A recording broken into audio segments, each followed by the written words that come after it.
Korea ने मुझे बहुत कुछ दिया. Korea is where I really became an adult.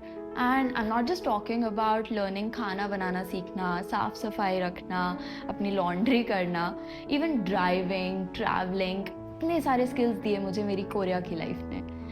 लेकिन I am talking about real adulting. Real challenges overcome करना, खुद की कंपनी में खुश होना और इवन उससे भी बहुत ज़्यादा बड़ी चीज़ नए लोगों के साथ ऐसे बॉन्ड्स बनाना जिससे वो स्ट्रेंजर्स से फैमिली बन जाए. कुछ अलग ही थी कोरिया की लाइफ. सो ऐसा क्या हुआ कि मैं सोल से वापस दिल्ली आ गई, अपनी फील्ड तक चेंज कर ली. Around 1 year ago I had this very strong realisation कि लाइफ में कुछ नया नहीं हो रहा है, कोई नए चैलेंजेस नहीं आ रहे हैं, कुछ नया कंट्रीब्यूट नहीं कर पा रही हूँ. बेसिकली 5 साल सैमसंग के साथ काम करने के बाद आई न्यू अब it was time to move on to the next chapter, to the next challenge. बहुत मुश्किल था लेकिन ये decision, because Korea was not just where I lived, Korea was a part of my personality. वहाँ के culture, वहाँ के ethics had become a core part of me. Delhi, जहाँ मैं अपनी लाइफ के पहले 21 साल रही, वो अब उतना घर नहीं लगता था, लेकिन Korea felt like home. But कहीं पहुँचने के लिए कहीं से निकलना बहुत ज़रूरी होता है. So yes, that was the start of the whole process, especially the mental process. खुद को मेंटली प्रिपेयर करना स्टार्ट किया कि अब ये घर भी छोड़ना पड़ेगा.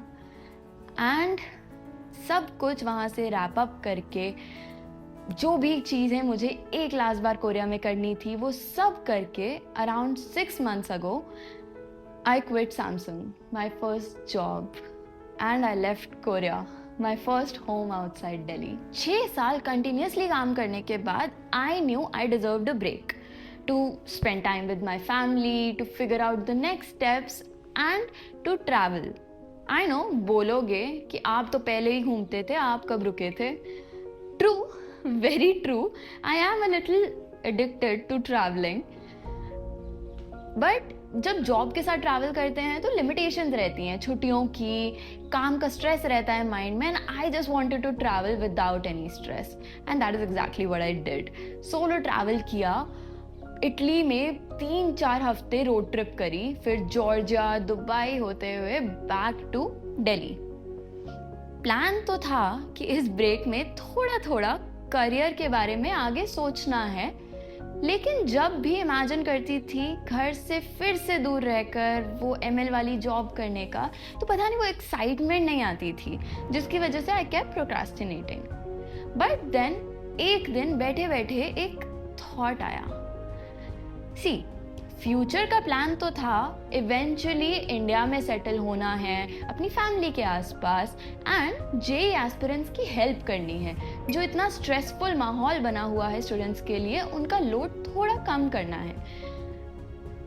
बट थॉट उस दिन ये आया कि क्यों ना वो प्लान प्रीपोन कर दें.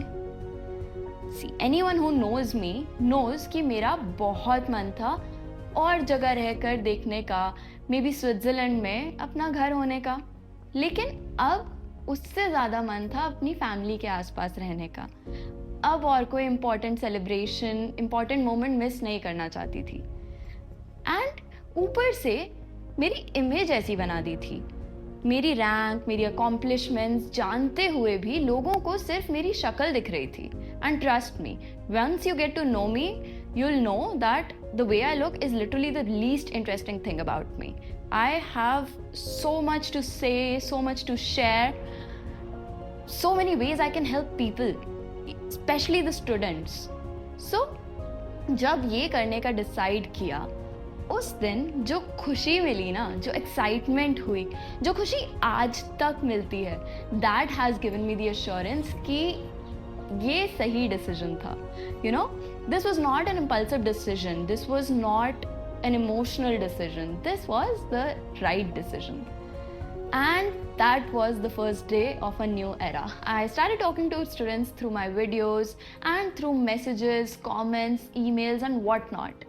बहुत कुछ सिखाया and बहुत कुछ सीखा भी, including the fact कि मैं जितनी हेल्प बच्चों की उनको अपनी स्ट्रैटेजी टिप्स शेयर करके कर सकती हूँ, उससे कई ज़्यादा हेल्प मैं उनको पढ़ा कर, उनके कॉन्सेप्ट स्ट्रॉन्ग करके, उनके रिजल्ट्स इम्प्रूव करके कर सकती हूँ।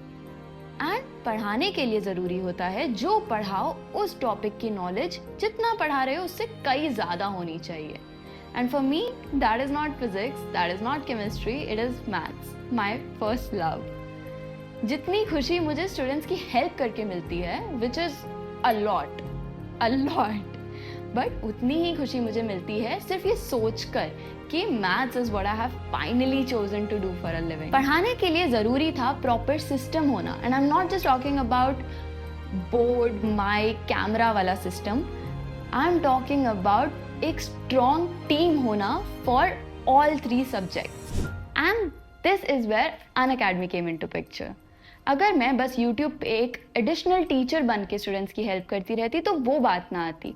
आई needed to be students main teacher to make sure कि उनके कॉन्सेप्ट्स की नॉलेज एकदम स्ट्रॉन्ग है, and that is why I am starting from the very first day of prep. अगर स्टूडेंट्स 11th के पहले दिन से ही मेरे साथ जुड़ेंगे तो ही तो आई कैन मेक श्योर कि उनकी बेसिक से लेके एडवांस लेवल तक की प्रेप एकदम परफेक्ट है। So yes, I am bringing a batch for 11th class students next month on Unacademy along with the whole team। पूरी टीम होगी, पूरी बहुत स्ट्रॉन्ग टीम है तीनों सब्जेक्ट्स के लिए, जिसकी वैसे तो मैं बात अपने सेशंस में कर ही चुकी हूँ, but I will be sharing all the information, all the details about the course, about the whole plan live on Sunday। You can find the link for that live video in the description। So yes, बात ना पैसों की थी, ना थी किसी मजबूरी की, बात थी अब टाइम होने की to bring a change in this industry. लड़कियां जेई के लिए प्रिपेयर कम करती हैं, लड़कियों की अच्छी रैंक्स कम आती हैं, एंड लड़कियां जेई के लिए तो और भी कम पढ़ाती हैं।